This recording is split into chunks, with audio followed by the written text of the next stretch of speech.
Welcome back to the deep dive. Today we are cracking open a story that it starts with a man who has no memory, a real classic setup, Right. but it spirals so quickly into something just profoundly unsettling, existentially terrifying. Oh, absolutely. We are diving deep into Blake Crouch's Pines. This is, of course, the book that started the whole Wayward Pines trilogy. And our mission here isn't just to, walk through the plot. No, not at all. We want to really analyze how this story uses this incredibly claustrophobic psychological horror to build just relentlessly toward one of the most shocking secrets in modern fiction. It's a true genre bender. It's the perfect subject for a deep dive, I think, because the story itself is about the danger of getting too much knowledge too fast. That's a great way to put it. We follow our protagonist, Ethan Burke, and he starts out just grasping for these simple grounding facts. His age, his job, who the president is. The basics. The basics. But as he pieces together the world of Wayward Pines, every new fact he finds doesn't build his reality back up. It actively tears it down. It contradicts everything. Exactly. So we're really exploring this idea of knowledge overload. What happens when the truth you uncover is so immense, so reality-shattering, that it breaks the very definition of what you thought you were? Okay, so let's set the stage. The hook is so immediate, so primal. We meet Ethan Burke, a special agent for the U.S. Secret Service, and he wakes up in just immense physical pain. Yeah, he's on the grass, I think, by a river. By a river, yeah. He has this throbbing headache, his left side is brutally bruised, and he's caught almost total amnesia. But not total, that's the key, isn't it? Right. Certain core facts are still there, like bedrock. He knows he's 37. He knows he can fly a Black Hawk helicopter, which is a hell of a detail. It immediately tells you this is not your average guy. This is someone with a very specific, very high-level skill set. And he knows the name of the town he's in, Wayward Pines, Idaho. So those initial facts are crucial. They establish that, okay, his brain is working, his core identity is still in there somewhere, but all the context, all the narrative of his life is just gone. And his immediate priority, being a professional, is to find a hospital and figure out who attacked him. But the setting itself is the very first red flag. Oh, massively. Crouch describes Wayward Pines as being almost aggressively quaint. That's the word for it. Aggressively. The colors are too pure, unnaturally vivid. It's like a postcard from the 1950s that's been perfectly preserved. And no corporate footprint at all. No Starbucks, no chain stores. Just a single local coffee shop called the Steaming Bean, it feels. Curated. Yes, curated. Like a movie set that someone has meticulously built and maintained. And that kind of aesthetic perfection is always designed to put you on edge, right? Yeah. If something seems too perfect, it's usually hiding something vast and deeply imperfect underneath. And we get that first crack in the veneer, the first moment of genuine human reaction the second he walks into that coffee shop. He's a mess. He's a total wreck. Bruised, bleeding, his clothes are stained. He walks in, and the barista, a woman named Lisa, she just stares at his face, and he catches this very specific reaction. It's a flicker of horror in her eyes. And it's not pity, which is what you'd expect. No, it's fear. And it immediately makes him wonder, does she know me? Am I the reason she's scared?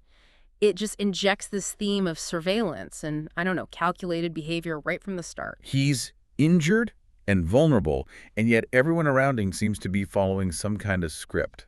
They don't react like normal small-town folks seeing an accident victim. Not at all. They react like actors who've been told to keep their distance. Meanwhile, Ethan's subconscious is working overtime. He finds a public phone booth, which even that feels jarringly out of time for him, and he pulls out the phone book. And he's just scanning, right? Looking for anything that will trigger a memory. Anything. But only one name sparks this intense, visceral jolt of pure fear. Mackenzie, or just Mac. This is such a clever bit of psychological writing. His traumatized, fragmented mind connects the sound M-A-C-K to the event that brought him there. It's a sonic trigger, not a visual one. And this is the moment his professional identity comes flooding back. He goes from being this confused victim to a Secret Service agent. He realizes Mac isn't a person who attacked him. No. M-A-K is the grill of a Mack truck. The truck that T-boned the Lincoln town car he was in, just north of Boise. And the whole memory of the accident, the airbags, the horrific sight of his partner, Agent Stallings, being killed instantly, it all comes back. And with it, his entire identity as Agent Ethan Burke. And that memory restoration is so key. It solidifies the premise. He's not just some random guy. He was on a mission to find two missing colleagues, Bill Evans and Kate Hewson. But all this newfound knowledge is completely useless if he can't leverage his authority. And the town seems systematically designed to strip that away from him. Step by step. He immediately tries to assert himself. He goes back to the hospital, demands his credentials, his wallet, his gun. And this is where he meets the institutional wall. Nurse Pam and the psychiatrist, Dr. Jenkins. They are so relentlessly calm, it's robotic. They're just dismissive of his clear, recovered memories. They label his story about a dead body and a secret mission as delirious ramblings. Classic gaslighting, but it's not just one person, it's an entire institution doing it. Their goal is to isolate him, make him doubt his own mind. If they can convince Ethan he's psychotic, then all his claims about missing agents and conspiracies just evaporate. And crucially, they strip him of every physical tool that defines who he is. His Secret Service kit, the satellite-linked iPhone, the wallet, the badge, the gun. His secure briefcase, all of it. The hospital and later Sheriff Arnold Pope, they deny having seen any of it. He has nothing. Well, not quite nothing. Right. His only remaining tool is this tiny, ancient Swiss Army knife he finds in his jacket pocket, a relic from his early 20s. And that contrast is so important. Think about what defines a professional identity today. Is your devices, your credentials, your connection to a network. Absolutely. By taking away his iPhone, his badge, his gun, they reduce this highly trained federal agent to a bruised, anonymous man with a tiny pocket knife. The isolation is total. His struggle becomes primal. It's not about high-tech espionage anymore. It's about pure survival. Which sets the stage perfectly for his search for the missing agents. And that takes us right into the next phase where the conspiracy starts to show its coordinated and very violent teeth. Yes. The first piece of actual legitimate evidence he finds takes him deeper into the town's lie. So Ethan gets this brief moment of what seems like a real human connection at a pub, the beer garden. With the bartender, Beverly. Right. She seems sympathetic. He orders a cheeseburger and a beer, and he notes that the beer tastes weirdly flat, tasteless. Even tiny sensory details like that add to this pervasive sense of artificiality. Everything is just slightly off. And when he goes to pay, she slips him an address on the back of his check. 604 First Ave. An anchor point. A chance for him to maybe regain some control. So he goes to the address. He's expecting to find a witness, maybe Beverly herself. But what he finds is just pure horror. It's not a home. No. 604 First Ave is an abandoned, ruined Victorian house. It's bleached white, rotting from the inside out. And in the master bedroom, upstairs, he finds Agent Bill Evans. And the description of the body is so important for understanding the kind of brutality that enforces the rules in Wayward Pines. Evans wasn't just killed, he was executed. He was tortured. He's handcuffed to the bed. There's extensive blunt force trauma. Part of his skull is caved in, teeth are broken out. And the body is horrifically decayed. Which means Evans has been dead for a long, long time, an unaccounted for period of time. So the stakes are now completely different. This isn't a missing persons case anymore? No, he's investigating the murder of a federal agent, a murder carried out by people in this town. And when he confronts Sheriff Pope, reeking of decay and just rage. Pope just flips the script on him. Instantly. He dismisses Ethan as this delusional vagrant. No ID, no badge, who just stole a car. Pope is a master of deflection. He weaponizes Ethan's lack of credentials against him. And the town's coordination, it goes way beyond just the local sheriff. Oh, yeah. Ethan tries to reach his special agent in charge, Adam Hassler, back in the Seattle field office. And gets nowhere. Completely blocked. He only ever gets this one receptionist, Marcy, who gives him these frustrating, evasive, bureaucratic answers. Hassler is not available. True, don't connect him, even when he's screaming that a federal agent is dead. It's such a brilliant move to create maximum isolation. In a normal thriller, the hero has a contact back home, a lifeline. But here, that entire network is just neutralized. It forces Ethan to wonder about the scope of this conspiracy. Yeah. Is the whole government in on this, or am I actually losing my mind? Yeah. The bureaucratic stonewalling is almost as terrifying as the rotting corpse. And the coordination of this lie becomes absolutely undeniable when he goes back to the beer garden to find Beverly, his only witness. But she's not there. She's not there. And the man working the bar now, a guy named Steve, he denies that Beverly even works there, denies ever seeing her. He even denies that Ethan was there the night before. It's a complete fabrication of reality, a detailed, coordinated lie. And that's the moment. That's the first piece of concrete proof that he's dealing with a town-wide gaslighting operation. It's a huge pivot. Up until now, you could argue, maybe Pope and Jenkins were right. Maybe he was delusional from the trauma. Not now. Not now. Now he knows that the seemingly ordinary people of this town are actively participating in maintaining a specific, engineered lie. And the breakthrough into the deeper mystery, the thing that breaks the whole conspiracy wide open, comes when he finally finds the second missing agent, Kate Hewson. At a neighborhood party, of all places. He spots her, recognizes her instantly by this faint birthmark on her cheek, a detail only he would know from her file. But there's this shocking discrepancy, something that breaks the very fabric of time. The time anomaly. Yes. Kate is standing right there, but she is inexplicably older. At least 20 years older than she should have been. It's the first piece of hard physical evidence that time in Wayward Pines works differently. It just elevates the story from a local conspiracy thriller into something else. Into science fiction. Yeah. And Kate, who is clearly integrated into this strange life, she only gives him this one cryptic warning. They're watching us. That one phrase. It confirms the surveillance, it confirms the time shift, but Ethan still has no context. He can't possibly understand what 20 years means when he thinks he just arrived a few days ago. And just as Ethan's world is completely shattered by this, the book gives us this crucial anchor point.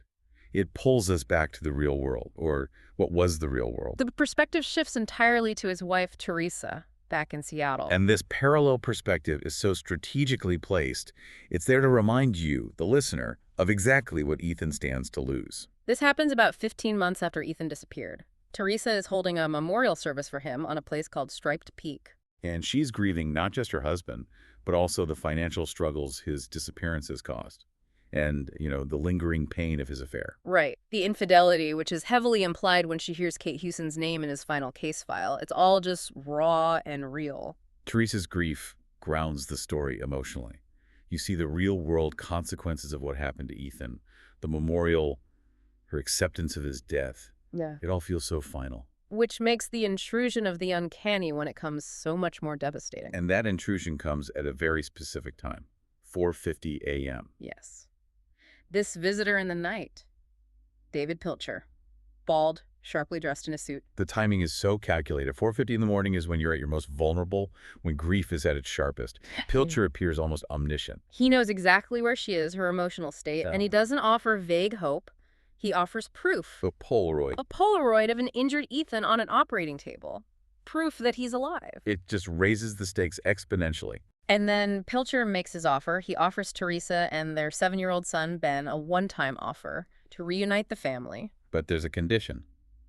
A chilling one. They have to accept that nothing will ever be the same. And that tells you two things. First, Wayward Pines isn't some small-town cult. It has immense, seemingly limitless resources. Global reach. And second, the decision to go to Wayward Pines is framed as this irreversible, existential choice. You can't go back. And Teresa, driven by just raw desperation and love, she takes that leap of faith. She has no idea what kind of nightmare she's stepping into. Which sets the stage for Ethan's descent into the true mechanism of the prison. He wakes up again, and this time he's restrained. Back in the hospital, drugged, tied to a gurney. And Dr. Jenkins is there, ready to ramp up the psychological attack. Jenkins's whole job is to shatter Ethan's professional self-image by weaponizing his deepest trauma. So the interrogation focuses relentlessly on Ethan's military history, specifically the 2004 Black Hawk crash in Fallujah. Where he was the sole survivor, Yeah. captured, tortured. And Jenkins suggests that everything Ethan is experiencing now, the missing agents, the body, the conspiracy, is just a psychotic hallucination, a flashback triggered by that deep, unresolved trauma. He's trying to convince Ethan that he's not a Secret Service agent investigating a crime. He's a psychologically damaged veteran whose mind has finally broken. It's so insidious because it uses real facts from Ethan's life to cast doubt on his current reality. If Ethan accepts that diagnosis, the system wins. He's broken. But the psychological warfare doesn't work, and just when he's at his most vulnerable, the non-existent bartender, Beverly, comes back. She's the lifeline. She confirms everything he suspected. The town is a trap, designed to break your mind. And she frees him from the gurney with a handcuff key she had hidden in her pocket. Beverly's return is the first act of true, selfless rebellion we see inside the town. She's already been marked as an enemy of the system, but she risks everything to save him. They flee and hide out in this secluded mausoleum. And that's where she drops the first definitive timeline bomb. This is where the time anomaly stops being vague and becomes terrifyingly specific. Beverly tells him she was brought to Wayward Pines in 1985, and she genuinely 100% believes Ronald Reagan is still the president of the United States. So Ethan has to deliver this devastating news. The true date is September 24th, 2012. The time chasm is suddenly 18 years wide, but even she hasn't grasped the full horror of it yet. Not even close. When Ethan starts talking about modern concepts, iPhones, Facebook, and specifically the catastrophic events of 9/11, Beverly's flashlight, her only defense against the dark, starts to tremble. The realization that not just years, but decades of her life and the entire world she knew have been erased. It's just too much. And then she reveals the mechanism of control, the how. A microchip embedded in everyone's thigh, that little bump. It's how they track everyone. And in this desperate, painful scene, she performs this primitive surgery on Ethan with a rusty folder knife to get his chip out. The chip removal is so symbolic. It's the physical act of rejecting the surveillance state. It's painful, it's messy, and the fact that it has to be done with this primitive, unsanitary tool just emphasizes the raw, brutal reality that's just under the town's manicured surface. And she then lays out the rules that enforce the lie. Right. Residents are forbidden from discussing the life before. No modern pop culture, no calendars, and they're forced to use currency from the 1950s and 60s. That detail is so critical. Why the 50s and 60s? Because Pilcher needed a cultural template that represented stability, innocence, prosperity. A time before the environmental collapse and societal breakdown really took hold. He's freezing the community in this psychologically manageable bygone era. Exactly. And she describes the physical boundary of this psychological cage. The high, electrified fence around the whole valley. With the signs. The terrifying signs. Return to Wayward Pines. Beyond this point, you will die. It confirms there is no road out. The world, as they know it, literally ends at that fence. But the fence is only half of it, isn't it? The physical barrier is one thing, but Beverly reveals the true horror of Wayward Pines' enforcement. The FET. The FET. She explains that when she and Agent Evans tried to escape before, Evans was caught. And he was, in her words, brutally torn apart by the entire town. It's a culture of organized, public, ritualistic violence. And it's rooted in shared fear and guilt. That's what keeps everyone in line. It's a terrifying social contract. It's not just murder, it's a binding ceremony.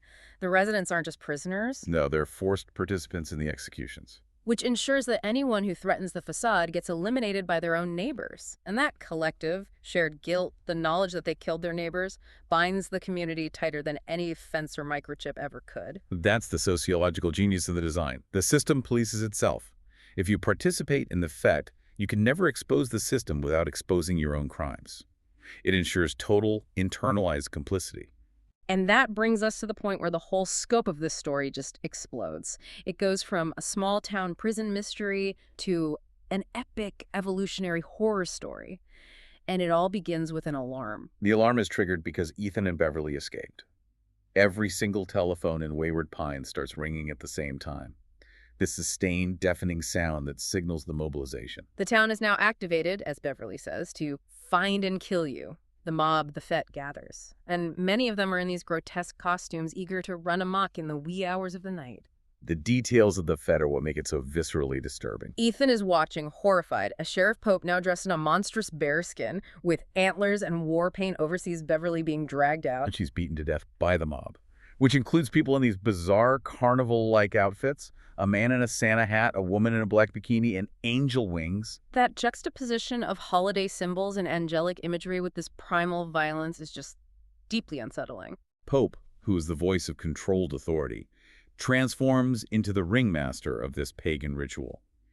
It confirms that the system maintains control, not through order, but by sanctioning and channeling humanity's most base, aggressive instincts. Beverly's death is the final, fatal price for seeking the truth. So Ethan flees into the wilderness. He has to kill 2 pursuers with a machete just to survive. But the chase gets even more chilling. Because he's then pursued by a mob of weapon-wielding children, kids from age 7 to 15 who are fully indoctrinated into the system. The children are the most frightening part, I think, because they represent the success of Pilcher's project. One of them screams at Ethan, and it's the ultimate indictment of his rebellion. You could have a beautiful life here, and you don't even see it. They see their prison as a paradise. And Ethan is the dangerous radical who's threatening their perfect, contained world. So as he's escaping up this canyon, exhausted, wounded, he glimpses the first truly unnatural thing in the outside world. The first sign that this is not just Idaho anymore. He sees a creature. A hairless, pale creature moving on all fours. It has misaligned proportions and terrifying strength. He calls it an abbey. The introduction of the abbeys, the aberrations, it just fundamentally alters the genre of the entire novel. It's not a conspiracy thriller anymore. No. We shift into post-apocalyptic survival horror. These aren't just monsters. They are a sophisticated external evolutionary threat that the entire Wayward Pines prison complex is supposedly designed to defend against. Ethan finally manages to reach the electrified fence, and through sheer will, he climbs over it. He collapses on the other side and discovers the truth that's hidden beneath the mountain. An underground facility, a vast cryo-suspension bunker, filled with hundreds of these metallic pods. The bunker is the hinge of the entire novel. He starts reading the nameplates on the pods. He sees Beverly's, terminated. He sees others with suspension dates from the 1980s. And then he finds his own. John Ethan Burke, suspension date, 9.24.12, termination in progress. The timeline, hinted at by Kate's aging and Beverly's confusion, is now concrete. It's suspended animation. And he's finally captured again.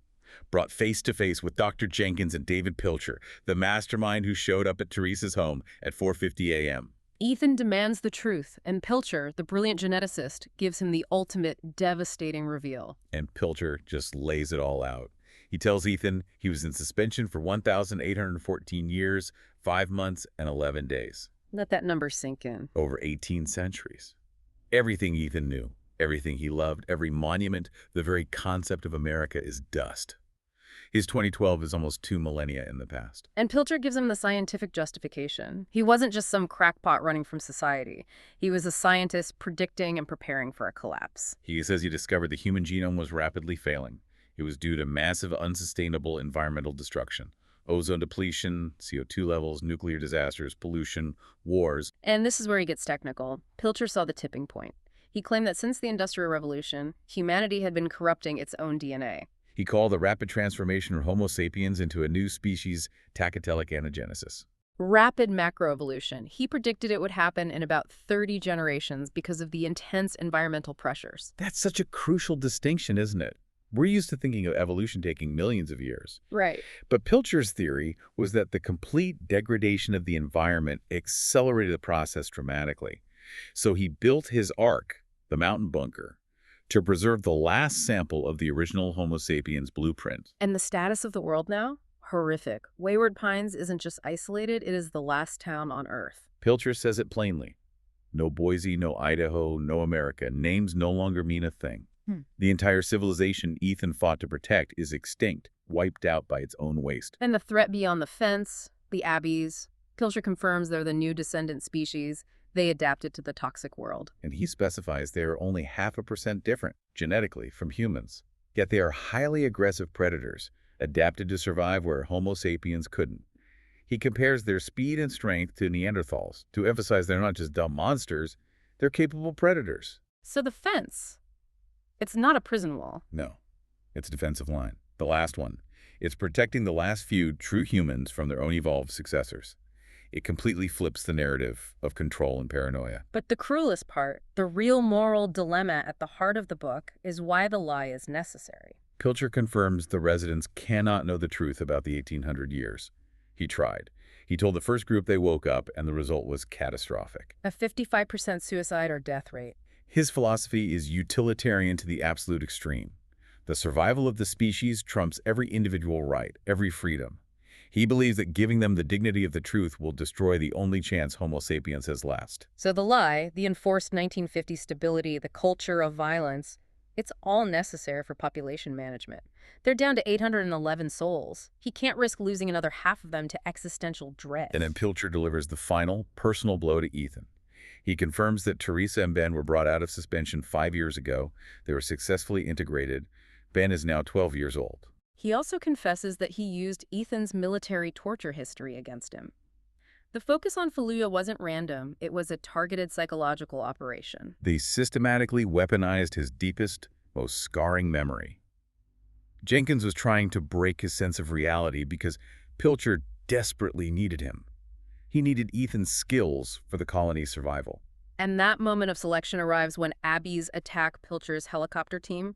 Pilcher forces the pilot to descend, and in this shockingly cold and calculated move, he betrays Sheriff Pope.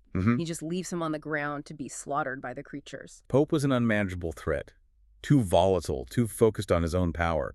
Pilcher says Pope wants to rule, which threatens the whole delicate balance. Pilcher doesn't need a tyrant. He needs a professional, a soldier who understands authority and tactical planning. And so he names Ethan Burke the new sheriff of Wayward Pines. He tasks him with fighting the internal insurgency, the residents who, like Beverly, want to pull back the curtain and reveal the truth. So the trajectory is complete. He goes from being the federal agent sent to investigate a disappearance to becoming the ultimate local authority, charged with preserving the last of humanity through deception and violence. The man who risked everything to find the truth is now sworn to enforce the lie. It's the ultimate narrative irony, a brilliant setup for the rest of the trilogy. His survival came at the cost of his moral compass. He's now the warden of a population that only survives by living in this gilded cage of a manufactured reality. And the epilogue just wraps up this horrifying transformation. Ethan goes to his new home, a nice yellow Victorian. Teresa is there. She's already integrated. Ben, now 12, greets him. And Teresa, without asking a single question about the last week or the last 2 millennia, just embraces him. And she says, "I will never leave you again." That embrace is one of the most haunting lines in the whole book. Teresa has chosen the immediate comfort of her family over the messy, devastating truth of their existence. She accepts the new reality, which leaves Ethan completely and utterly isolated in his terrible knowledge. He is the jailer now, tasked with ensuring humanity survives, even if it means destroying the minds of the survivors. So what does this all mean in the end? Pilcher's arc worked. He ensured the biological preservation of Homo sapiens. But the cost was the mental and moral freedom of every single person inside it. The last bastion of humanity is a prison built on deceit and ritual murder. And it forces you to confront Pilcher's profound utilitarian argument. Is individual freedom the very concept that we think defines our civilization? Is it less vital than the raw biological survival of the species? If our species has to be deceived, controlled, and psychologically broken just to exist, what do we actually save? We saved the genetic blueprint. But maybe we forfeited the moral, sentient definition of what it means to be truly human. So here's the final thought to leave you with. In a world where humanity must lie to survive, what dangerous truths would you risk revealing, and what price would you be willing to pay to ensure the continued existence of Homo sapiens? That's your deep dive into Blake Crouch's Pines.